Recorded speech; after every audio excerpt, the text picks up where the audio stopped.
ನೀರಿನ ಆಳದಲ್ಲೂ ಕಾಮುಕನ ಅಟ್ಟಹಾಸ. ಒಬ್ಬಂಟಿ ಯುವತಿಗೆ scuba diving ವೇಳೆ ಲೈಂಗಿಕ ಕಿರುಕುಳ. ಈಜಿಪ್ಟ್ನಲ್ಲಿ open water scuba diving course ಕಲಿಯುತ್ತಿದ್ದ ರಶಾ ಮೆಡಿಯನ್ ಎಂಬ ಯುವತಿಗೆ ಆಕೆಯ ತರಬೇತುದಾರನೇ ನೀರಿನೊಳಗೆ ಅಸಭ್ಯವಾಗಿ ಸ್ಪರ್ಶಿಸಿ ಕಿರುಕುಳ ನೀಡಿದ್ದಾನೆ. ತರಬೇತಿಯ ನೆಪದಲ್ಲಿ ಯುವತಿಯ ದೇಹವನ್ನು ಎಲ್ಲೆಂದರಲ್ಲಿ ಮುಟ್ಟಿ ತಬ್ಬಿಕೊಳ್ಳಲು ಯತ್ನಿಸಿದ ಕಿಡಿಗೇಡಿ ತರಬೇತುದಾರನ ಕೈಗಳನ್ನು ಯುವತಿ ನೀರಿನೊಳಗೆ ತಳ್ಳಿ ಪ್ರತಿರೋಧ ಒಡ್ಡಿದ್ದಾರೆ. ಯುವತಿಯೇ ಈ ಕಿರುಕುಳದ ವಿಡಿಯೋವನ್ನು ಸಾಮಾಜಿಕ ಜಾಲತಾಣಗಳಲ್ಲಿ ಬಹಿರಂಗಪಡಿಸಿದ್ದು, ನೀರಿನೊಳಗೆ ಅಸಹಾಯಕ ಸ್ಥಿತಿಯಲ್ಲಿದ್ದಾಗ ನಡೆದ ಈ ಕೃತ್ಯದ ಬಗ್ಗೆ ಸ್ಫೋಟಕ ಮಾಹಿತಿ ನೀಡಿದ್ದಾರೆ.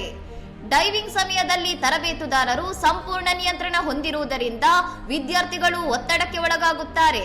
ಆದರೆ ಇಂತಹ ವೈಯಕ್ತಿಕ ಗಡಿ ಮೀರುವ ವರ್ತನೆಯನ್ನು ಸಹಿಸಬಾರದು ಎಂದು ರಶಾ ಹೇಳಿದ್ದಾರೆ.